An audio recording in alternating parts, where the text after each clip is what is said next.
Morning, glory, America. Bonjour, hi, Canada. Good Monday to you. It's a victory Monday, a big victory Monday, as both the Cleveland Browns and the Ohio State Buckeyes win this weekend. The Buckeyes sneaking past Rutgers, barely 45 points ahead of them, I guess, and the Browns eking out a win in the frozen tundra of Minnesota cold, although it's a covered stadium, of course. Nevertheless, the Vikings are always tough going for the Browns. And so it's Victory Monday. I'm very happy.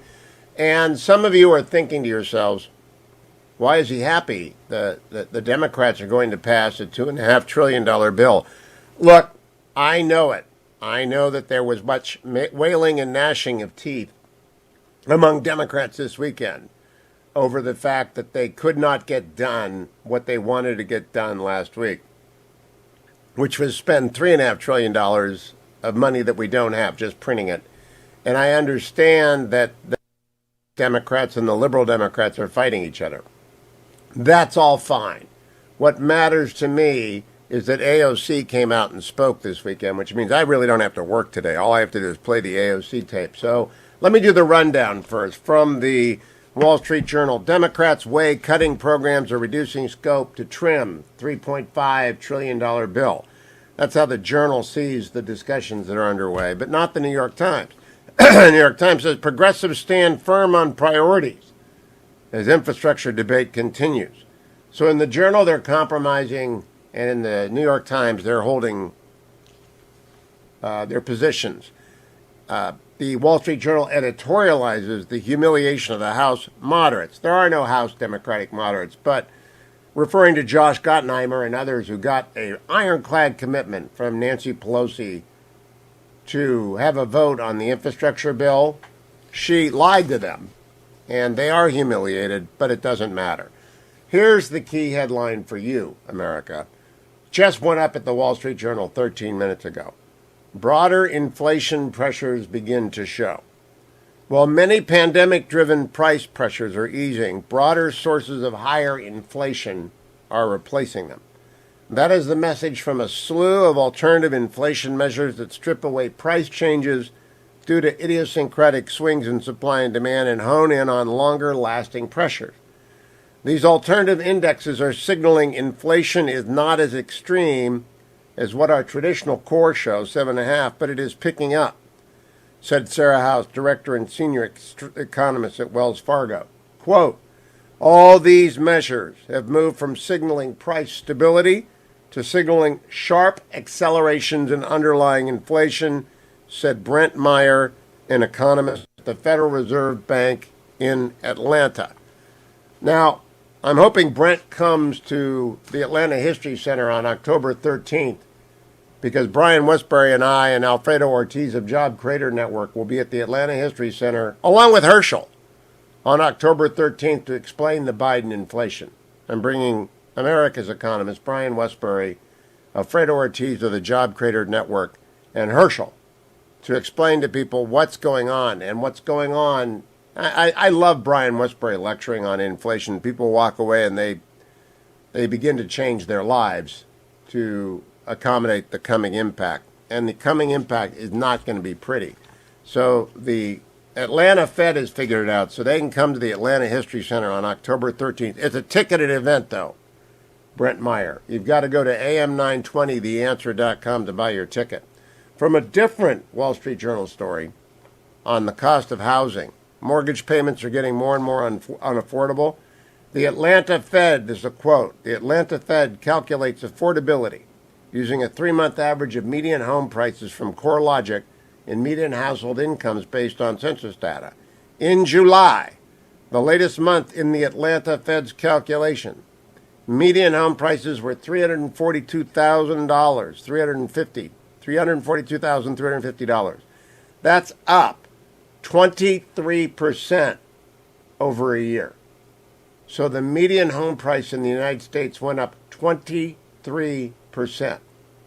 in 1 year. That's inflation. Brian Westbury and I will be talking about what this does to the American dream and why the Democratic plan is insane on October 13th. And I would love for you to come out and join us in that, and to meet Herschel Walker, who I think I'm not involved in the primary. There are a lot of people, but I think Herschel is going to be the nominee for Senate against Senator Warnock in an epic battle. And your first opportunity to talk and meet with Herschel is October the 13th. Tickets at am920theanswer.com at the Atlanta History Center. Big story in a bunch of newspapers, the Pandora Papers. Now, I'm not quite sure why the Pandora Papers are as big a deal as people are making them out to be. Massive data leak exposes hidden wealth of world leaders. If you didn't know that world leaders were very wealthy, Putin, King Abdullah. Now, admittedly, Tony and Sherry Blair are in these papers, and they just put an office building into an offshore account legally, and they saved £312,000 in stamp duty by using an offshore firm, but they'll have to pay capital gains taxes on it when they sell it. Jordan's king has 14 luxury homes in the U.S. and the U.K., which is not surprising. He is, after all, a king. And there are many Russians who have got lots of money. So they've got 14, someone leaked the financial planning documents and the trust documents from 14 different international offshore firms that move money around for the world's multi-hundred millionaire people and billionaires. And not surprisingly, a lot of it is in real estate in the United States and in London. Why? Because we have rule of law and we protect people's property. And so I'm not sure why they spent all this time on it. Nobody's going to read it. I'm telling you, there are too many stories, too much data, and the same thing that happens with the Panama Papers happens. The brain shuts down.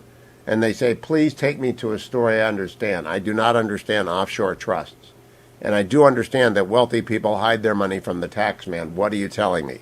But this is a story about wealthy people hiding their assets from the tax man. In the political spotlight, we have articles in both the New York Times and in the Wall Street Journal and in the Washington Post on the Supreme Court returning today. Robert Barnes is a fine reporter on the Supreme Court in the Washington Post. In political spotlight, Supreme Court embarks on an extraordinarily controversial term. This is the term in which Roe v. Wade will be overturned, I believe. The term in which affirmative action will be finally and irrevocably declared unconstitutional. It's going to be a good term. But we're going to need lawyers to defend religious freedom in it. Over at the top of HughHewitt.com, you're going to see a banner for Alliance Defending Freedom. They're going to be back at the Supreme Court this year, the lawyers from Alliance Defending Freedom, in two critical cases. We need your support to make sure all the briefs get written, all the lawyers stay employed, all the expenses get paid for the plaintiffs who are represented for free by Alliance Defending Freedom. We need you in Sharett to go over to HughHewitt.com and saddle up. $5, $50, $100, $500. This organization defends you. Like they defended Tanner Cross, a teacher in Virginia, who was suspended for exercising his free speech rights before the school board.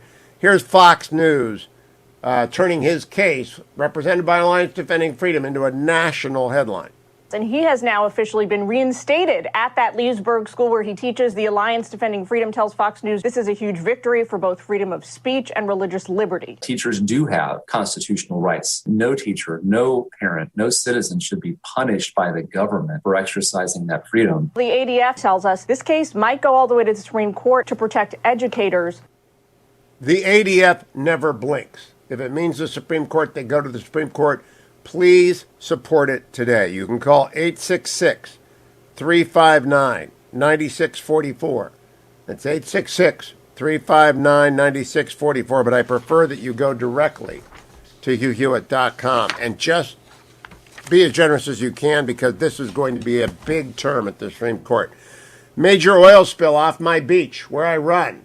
It saddens me. 126 gallons of oil in the Pacific washing up in Huntington Beach. I'll keep you posted on that as the week ahead. The boons are out. Military bases turn into small cities as Afghans wait months for homes in the United States. 53,000 evacuees in the United States, another 20,000 coming. Big story on paydays for U.S. college athletes in the Financial Times. If you are one of those said athletes, you ought to go and read that because it's comprehensive. And when I come back, I'm going to tell you about the deadliest ultramarathon in history, which, guess who ran it? China. No surprise here. Don't run in races run by the CCP or anywhere in China. 27 out of 140 ended up dead. Yeah, 21 out of 172 runners ended up dead. I'll tell you about it after the break on the Monday edition of the Hugh Hewitt Show. Welcome back, America. I'm Hugh Hewitt. Thank you for listening. Salena Zito with the Yinzer Report. You can read Salena in the Washington Examiner. You can read her in the New York Post. You can read everything she writes at salenazito.com. And I love her column about the Colts of Cedar. What do we call Cedar Village? Is that what it is? Cedar. Now you're going to make me forget. Yeah, that's what I did. It's Cumberland County's Cedar Cliff Colts. I love this column. Tell us what the Cedar Cliff Colts Booster Club did and how it was received. Well, a lot of these booster clubs are what support, in particular in football, those are what support the team. It helps them get the new equipment, new jerseys, things of that nature, things that keep them safe. And they're usually charged with, raising X amount of money. And they're all volunteer, booster clubs are all volunteer programs, almost all just made up of the parents of the players and or the cheerleaders. And this year has been particularly hard to raise money because, restaurants aren't giving, they're reluctant to give away anything free, which is what they traditionally do, or give away free meals in support of the booster club. The kids will buy a certificate, and then they go around and they try to sell it for a raffle. Well, it's become incredibly impossible for these young people to raise money. So they came up with the idea of having a raffle, and there's 10 different items on the raffle. Of those 10, 5 of them are a variety of different kinds of guns. Now, in Dauphin or in Cumberland counties, because this school district covers both, owning a gun is as common as owning a car or a truck. Right. This is hunting country.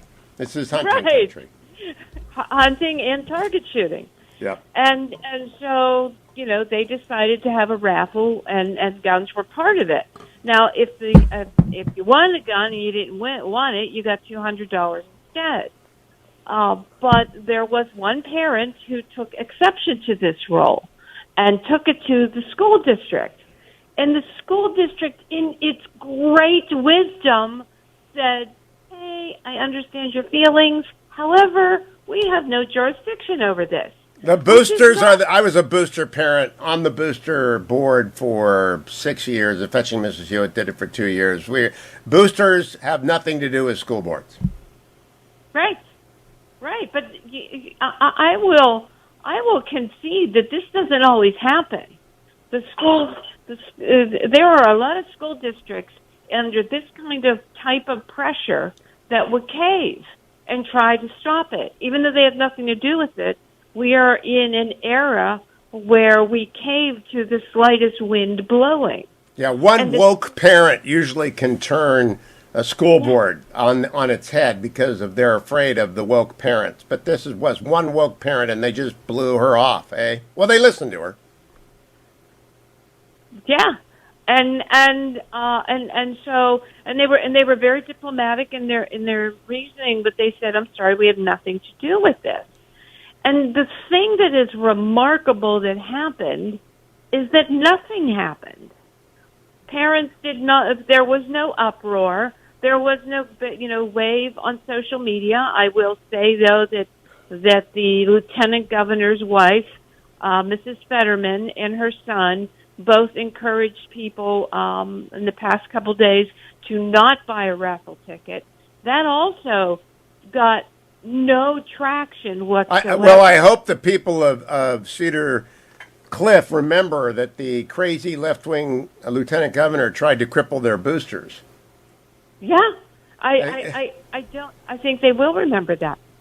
It's nuts. The booster clubs are the backbone of American athletics at the high school level. This booster club needs to rate about $50,000, according to your column. That's typical of what we had to do. Some run races, some sell gift cards, some sell gift wrap. So these people raffled guns. It's nobody's business, and a woke parent doesn't get to veto it. Right, exactly. And this parent made it appear as though selling a raffle ticket equated to kids buying guns and having access to guns. And it was just really out of proportion. And I thought that the booster parents handled it well. You know, what's been really fascinating is I went onto their Facebook page, the Booster Club's Facebook page, and they are just overwhelmed with support within the community. And those are the kinds of things we don't hear about. What we hear about are instances where schools or the booster clubs would collapse under the pressure. Instead, It's been the exact opposite, and that's heartening in an era where everyone is always sort of falling to the one voice that can take an entire program down. Yeah, but now that you've written about it, Salena, expect that the left is going to send their emissaries of repression and thought police. But the Alliance Defending Freedom will be there to defend the school district, I'm sure, and the Booster Club. And Salena Zito's column at the Washington Examiner, everything Salena at salenazito.com. And if you want to support the Alliance Defending Freedom, head over to HughHewitt.com. They're involved all across the country, supporting your First Amendment rights, your religious liberty rights, supporting you. Stay tuned, Hour 2, coming up on the Hugh Hewitt Show. Morning, Glory America. Bonjour, hi, Canada. Hugh Hewitt inside the Beltway on this Monday. Joined as I am most Mondays by Jake Sherman, co-founder of punchbowlnews.com. If you're not getting Punchbowl News in your mailbox every morning, you're simply missing out on it. Two big scoops in this morning's Punchbowl News. Good morning, Jake. How are you? I'm good, Hugh. How are you?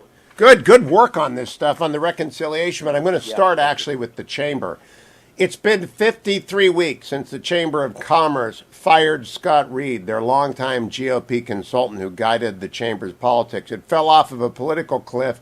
Supported Democrats are largely responsible for the House majority. The Chamber of Commerce turning its back on Americans' Main Street businesses, and it's been ejected from the GOP negotiations, or so Punchbowl News reported today. That warms my heart, Jake. Thank you for that bit of news. Yeah, so the Chamber of Commerce had, as you noted, decided about, I would say, a year ago or so to become cozier with Democrats. Long time, as we said in Punchbowl News this morning, there was a period of time, Hugh, which you referred to, where you could not imagine a Republican coalition in D.C. without the Chamber of Commerce. Tom Donahue, the longtime head of the Chamber of Commerce, as much of a player in Republican politics as anybody in Washington.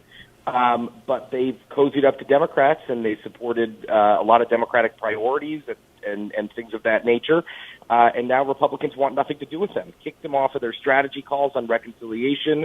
And I would say there's been a little bit of tension between the leadership and the Chamber when it comes to infrastructure. The Chamber has said the infrastructure bill and reconciliation bills are separate. They're not separate. They are the same. They are part of the president's priority, whether you like it or not. That could be up to you or whoever wants to make that call.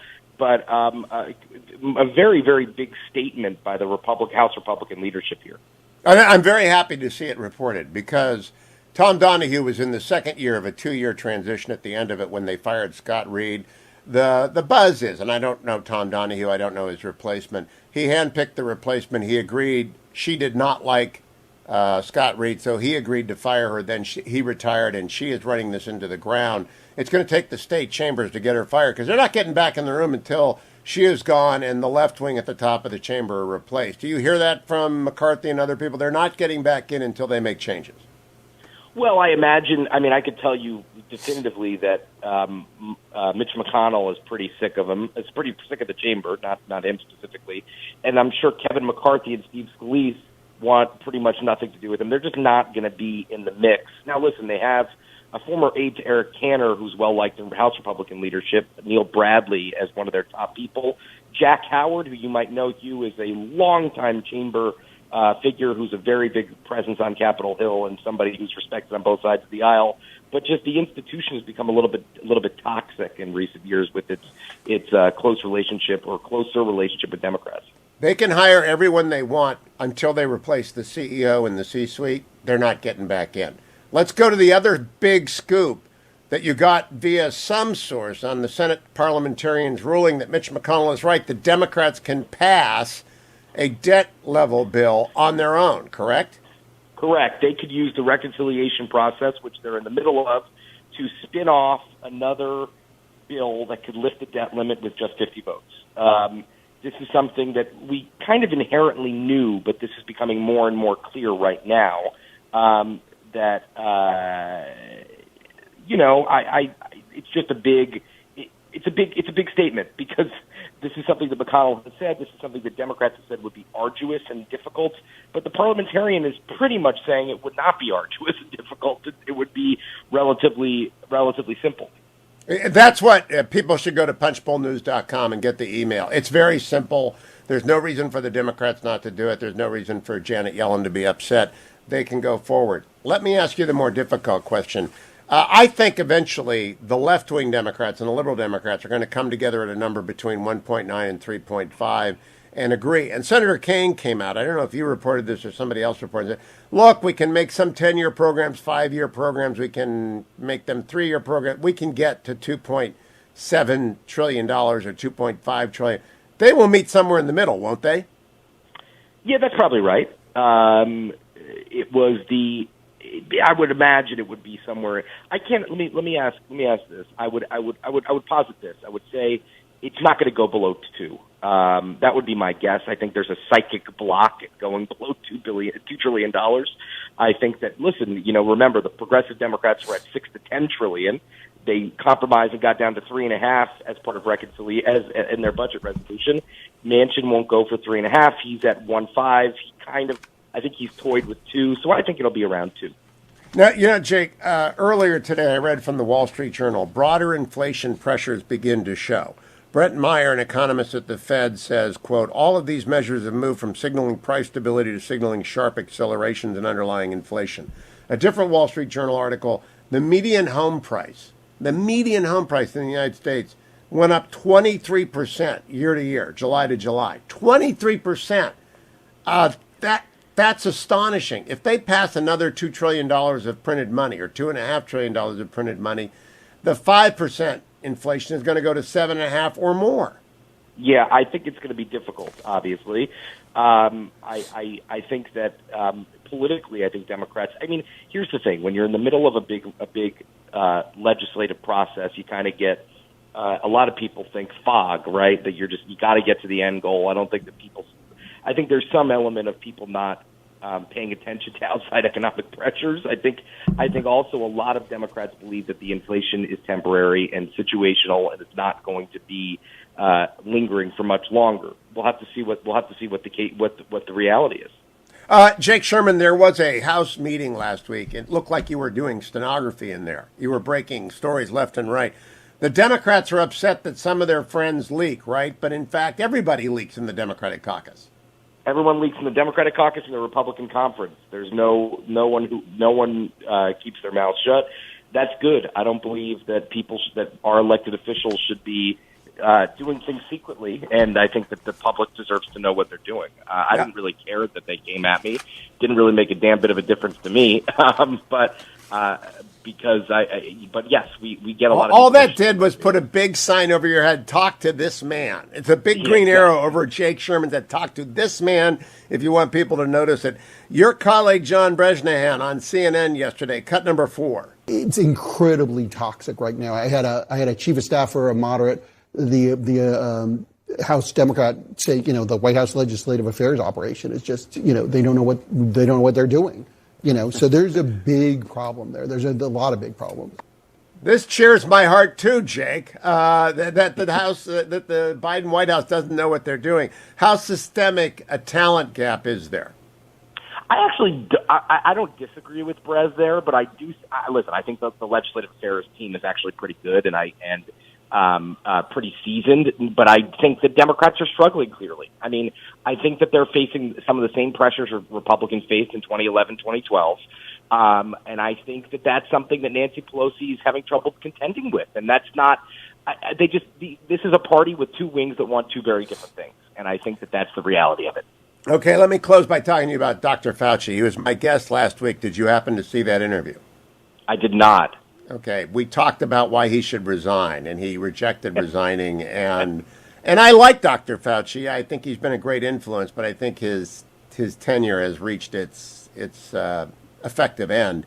He went on Margaret Brennan yesterday and said maybe not Christmas. That went over like a lead balloon. Yeah, I mean the NFL stadiums are packed, Jake. At what point do they realize, or do you think they will realize that Dr. Fauci and the CDC and Rochelle Walensky have lost traction with the American people?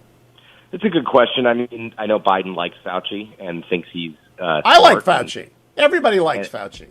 Right. I mean, listen, I don't have any special insight into that, but I do think that I do think a lot of members think that, and I think there are some Democrats that think that as well.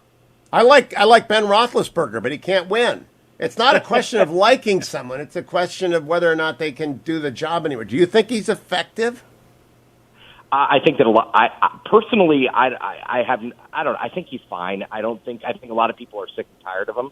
I don't have any strong feelings about Fauci either way, because my view is just listen to these people and make your own wise decisions. But I think some people have begun to block him out, and I think a lot of people think that's not effective. That's what I told him. He did not want to hear that. The transcript's over at HughHewitt.com if you want to see it, Jake. He did not want to hear that at all. Jake Sherman of Punchbowl News. You should be getting his email every single morning. Punchbowl News AM. It got all sorts of scoops in it this morning. Go over there and sign up at punchbowlnews.com. Come right back to the Hugh Hewitt Show. Don't forget, AM 920, theanswer.com. I'm coming to Atlanta on October 13th with Herschel Walker, Brian Westbury, Alfredo Ortiz of Job Creator Network. It's a ticketed event. If you want to see your next senator, if you want to see me, if you want to hear Brian talk about inflation that the Atlanta Fed has figured out, go get your ticket at am920theanswer.com at the Atlanta History Center, October 13th. I'll be right back on the Hugh Hewitt Show. Welcome back, America. I'm Hugh Hewitt. I tell you, I'm about to talk to Josh Kraushaar, Hotline Josh on Twitter, but I am a little frustrated because I just got a note. You said, I hear you on ADF. I'm going to give it to Mike Gallagher. Mike is so sad. I am the offensive line for Mike Gallagher. I am their Joel Bitonio. I am his Wyatt Teller. I am his J.C. Treader, his Jack Conklin, his Jed Wills. I am the blocking line for Mike Gallagher. I clear the way for him every day. And then you folks go and give the ADF contribution via Mike Gallagher's website. And I do all the work. So I think it's only fair that on this, the first day of the Supreme Court term, you go over to HughHewitt.com and contribute to Alliance Defending Freedom. I'm joined now by Josh Kraushaar. Josh, I have a theory. The only way to stop the Democrats from spending $2 trillion, $3 trillion, $4 trillion is for Terry McAuliffe to get beat by 10 points. What do you think of my theory that the Virginia governor's race matters and how Congress decides these massive tax hikes and spending bills? Well, look, Hugh, the timeline, the political timeline that was punted because of the President Biden and Pelosi over the last week, it's October 31st. They want to get this deadline for the reconciliation and the infrastructure bills. I think that's very optimistic. If it even goes a few days late, you got that Virginia governor's race. And if McAuliffe loses and the polls are extremely close in Virginia, I mean, that would sap any momentum. A Democratic loss in Virginia would sap any momentum to getting anything done. And as it stands now, Terry McAuliffe is very aggravated that Democrats didn't have a deal last week because the perception of Democrats divided, not getting what they promised done, and the left wing of the party. Virginia's a moderate state. It's a Democratic state these days, but it's a moderate state. And the notion that you have AOC, the squad, Pramila Jayapal holding the whip hand in the party against the moderates is not a good look. It's not what Terry McAuliffe wants in the closing week of the Virginia race. Kurt Schlichter posted a picture of Terry McAuliffe, I think it was at Spotsylvania Courthouse, doing a Get Out the Vote rally. It was sad. I mean, he was doing his dancing thing. Terry likes to wear gray pants and a blue button-down like I do, but I never dance because older guys should never dance, and Terry McAuliffe is Joe Biden's body double politically and physically. So he's up there dancing, and there were like 10 people there. I don't think there's any enthusiasm in Virginia for Terry McAuliffe. Do you detect that gap? You know, it's hard to say. Virginia, the early voting is very low, and Democrats are the party that usually utilizes early voting. That I live in Virginia. We've only had it for a year or two, so there's not a lot of history there. I think a bigger issue is the African American vote. That's such a key part of the Democratic base in Virginia. There's some polls that suggest that they're not as excited to show up in the governor's race that, McAuliffe ran against a very diverse Democratic field in the primary. And he won pretty handily in the primary, but there are a lot of disappointed progressives. And when African-American candidates, a lot of their supporters were disillusioned at the same time. So we'll see. I think it's a little too early to declare, low turnout in this race for Democrats, but I haven't seen a whole lot of anecdotal excitement. I do believe it is not too early to declare that Glenn Youngkin won the last debate. Did okay on the first debate. It was a tie, basically. He crushed it in the second debate, and I believe he's got energy. I know I went to early voting, and at the early voting thing, I happened to run into Mrs. Youngkin. She was out there working the site. There were lots of volunteers. I've seen Youngkin signs everywhere. Do you see Youngkin signs since you're a Virginian like me? Yeah, I mean, look, I never believe yard signs are the indicator of success, but I live in a pretty Democratic area in Northern Virginia, and there are more Youngkin signs than Terry McAuliffe signs, just as an anecdote. So I didn't see any Trump signs, by the way, in 2020. So I agree. There is that anecdote that you do see some of the Romney voters coming home to Youngkin in a governor's race. You're seeing some anecdotal evidence of that here in Northern Virginia. But I think that you mentioned the debate, Hugh. I think one of the biggest closing elements of the debate is the issue of education. Yep. The one mistake McAuliffe made was he said he didn't think parents should, I'm paraphrasing, but basically in response to these controversies in schools said that parents should be the front line of their kids' education, they should trust school boards and teachers. And that has been all over the air in advertisements from the Youngkin campaign. Education is a sleeper issue here in Virginia. There are a lot of people angry about the state of the schools, the curriculum, the school closures over the last year. And I think he may have tapped into an issue that's really rallying a lot of parents in Northern Virginia and suburban areas across the state. There are a lot of animals that are sneaky out there, like the land shark, like the hippopotamus, like the crocodile. They come up and they get you. And that issue came up and swallowed Terry McAuliffe whole. Everybody is angry at educators. I mean, everybody across the United States. And when he said parents should not have input into school districts, I thought to myself, game, set, match. Terry McAuliffe just took a size 14 loafer and swallowed it whole.